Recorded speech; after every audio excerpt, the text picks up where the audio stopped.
Hello folks, welcome back to the channel. Welcome to Deer Corn. Getting things ready here, getting ready. I'm going to be going out, trimming up some shooting lanes, some deer trails. This is quite an apparatus here. It's dangerous now. It cuts your fingers, your toes, your arms off. But by golly, it does some trimming. And it is adjustable. You can adjust it to however you want it. But it will do some cutting. I want to get it done now, way before hunting season. About 6-7 weeks before hunting season, I want everything trimmed up and ready to go. And running into a little dilemma. Not much, but about 10 years ago, the 13 acres at the house, and of course down at 42, got 11 acres down there. Used to have it in hay field. We used to bale round bales of hay out of it. And back then, I was getting $25, $30 a bale, a round bale. And it just wasn't, I wasn't making anything. I was starting to lose money.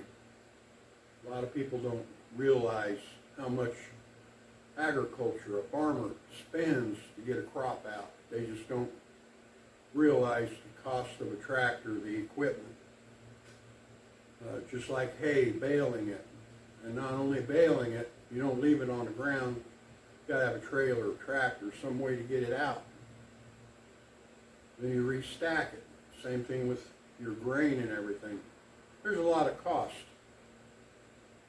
And $25, $30 a bale, I wasn't making anything. So I turned it into a plowed them under and put deer food plots. And I did that for a couple of years. And deer were coming to them and using them. But after the coyotes got a hold of them and started figuring it out, I started raising coyotes. Coyotes were in there every evening, hunting something.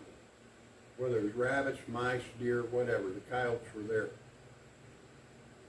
So I started actually realizing I'm feeding coyotes. So I let it go. I let them grow up. Let them just take off. I bushwhack them once a year and let them just grow up and be thick. Natural habitat. And come to find out, I'm holding deer. I'm not only feeding deer for all the browsing and all, I'm actually holding deer in them areas. And deer are actually coming in, feeding and bedding in the same area. Not coming in and grazing and leaving. So I'm actually holding deer. And what I'm doing is going through and cutting 5-foot swaths, about 100 yards long, down through there. And that's one thing I want to bring up. Cutting a shooting lane or a deer trail. A straightaway should not be no more than 40 yards long. It shouldn't be. Your mature deer, your mature bucks especially, don't like walking out and looking down an open area. If he can get out in an open area and see 100 yards, he don't feel safe.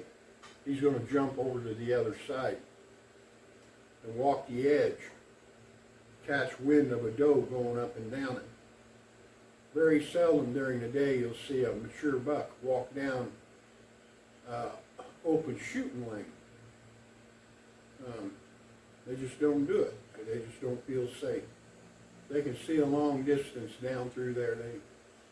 They'll jump out. So one thing I do see a lot of, and they're cutting these shooting lanes 100 yards long or longer. I always put a bend in. I'll go 40 yards the most, and I put a bend in it.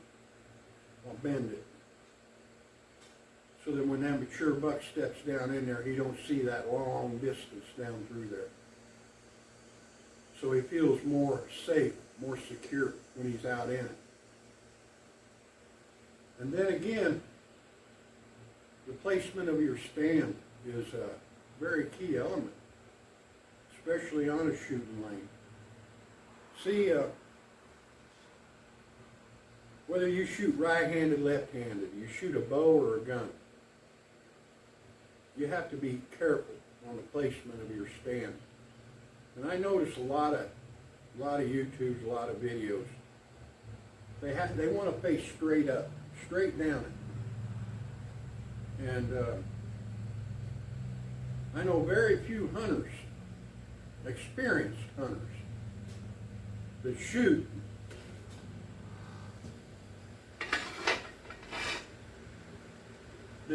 straight on. I know very few. Matter of fact, I don't know any. Most of your experienced hunters that have hunted for a while will shoot an angle. They won't shoot straight on. So placing your stand, your box blind, or your ground blind where you're facing straight on, I know very, very few shooters who shoot straight on. Very few. Experience. So, placement of your stand in places like this is critical, very critical on comfort to you. Don't worry about the deer. Don't worry about the deer.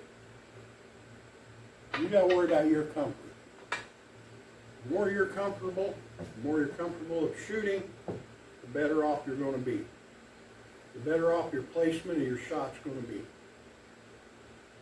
And the less movement you're going to do. By far the less movement. So the main thing is, when you're doing your shooting lanes or deer trails, is comfort. The more comfortable you are, the better shots you're going to make. The more accurate you're going to be. So always keep in mind when you're doing these trails and placing bends in them for your stand, whether you shoot left hand or right hand, is how you make that bend so you're comfortable. And hope this helps you out a lot. Been hunting many years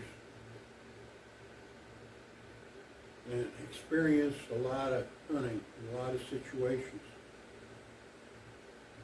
But hunting, shooting lanes, and deer trails